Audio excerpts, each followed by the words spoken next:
Long video এরকম দেখে একটা কিচ্ছা বলে যাইতেছি। কিচ্ছা কম।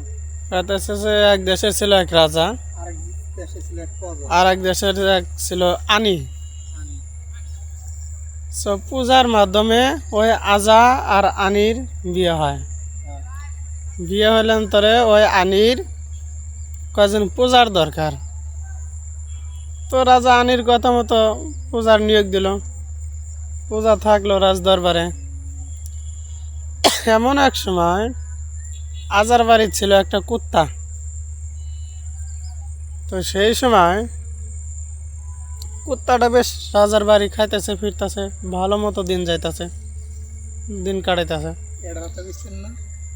তো সেই সময় ওই আজার বাড়ির পূজা ছিল। পূজারা বেতন বাড়ানোর লাগে দাবি জানাইতেছে আজার কাছে, আনির কাছে।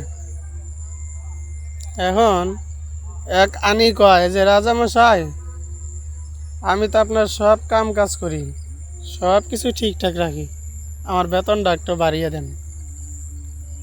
এরপরে আর একটা প্রজা আসে রানীরা বলে, রাজারে বলে যে আমিও তো কাজ কাম সব কিছু করি, সব কিছু ঠিকঠাক করি, তো আমার বেতনটা একটু বাড়িয়ে দেন। তো সেই সময় রাজা পূজা ভাবলো যে পূজারা তো বেতন বাড়াই দিতেছে, দেখি আমি ট্রাই করে দেখি যে সবাই ঠিকঠাক মতো কাজ করে কিনা। তো সেই সময় তাদেরকে ডাকলো, ডেকে জিজ্ঞেস করলো